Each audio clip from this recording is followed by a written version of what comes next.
Hip arthritis is common. It's prevalent mostly in people who are in their 60s and 70s. However, it can also happen in people who are younger, and there are a variety of reasons for that. Predominantly, it could be either trauma when they sustain an injury to their hip socket, or to the femoral neck, or to the femoral head. And sometimes these disrupt the blood supply to the femoral head and also causes secondary arthritis. So primary arthritis happens when people are in their 60s and 70s, and younger people can get them either due to trauma or due to hip dysplasia. So these are potential reasons for arthritis. Of course, there are other reasons like infection as well, which can cause secondary arthritis. Sometimes tumors do mimic arthritic pain, and patients present with those type of symptoms as well. But the predominant problem here is pain and limitation of function.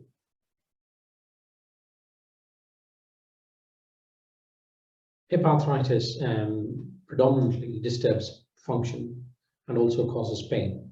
So if you leave it untreated, one of the main problems would be pain and limitation of function. Pain could be either at rest and also due to weight bearing, or like walking long distances, climbing up and down stairs, and doing daily activities. However, with regards to limitation of function, again, continuing to do your work, daily activities, everything could be disturbed as a result of pain and stiffness.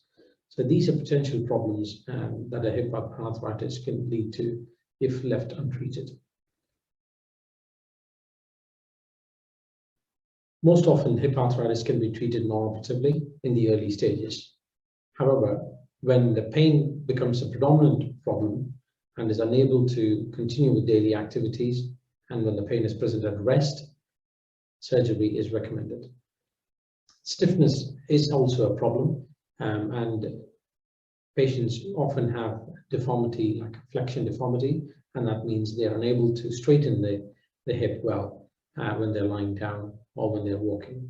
So these could also lead to alteration in the gait, and they could lead to what we call antalgic gait or a painful hip gait. But these are potential reasons why a hip replacement would be needed and when the surgery is indicated. But we would recommend surgery when the lifestyle is affected to a certain extent that you're constantly on painkillers, or the function is affected to a certain amount, and that your daily activities cannot be carried out. Hip replacements do last for 10 to 15 years. Current improvements in technology make sure that our bearing surfaces, essentially the materials that we use, are long lasting, and therefore they can last even longer when you look after them carefully. So these are, we would normally say 10 to 15 years, but as I mentioned, they can go for even up to 20 years. And there are series and publications which are even beyond the 20 years of survival of hip replacements. They do occur more often in people who've had revision surgery for the hips, but that is when they've had a second or a third replacement.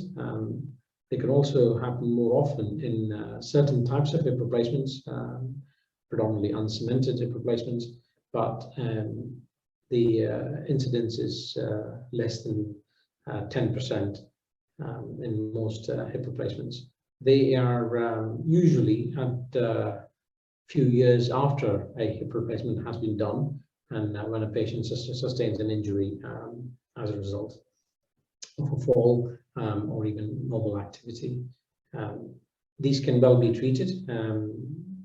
Therefore, there are options management, including either fixing these fractures, as it were, the breaks, or even a revision hip replacement for these particular periprosthetic fractures. The pandemic has definitely thrown us a lot of challenges, and as with every other department, we've also faced limitations in capacity.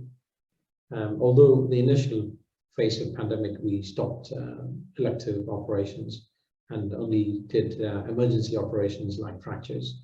Hip replacements are being done now, although the capacity is not completely returned to pre-pandemic levels. Increasingly, we've been given more operating time and space, and the personnel who have been deployed elsewhere have been recruited back into the operating theatres, and these were the main limitations and why we couldn't really proceed with the elective operations during the pandemic, and also while we are recovering from the pandemic.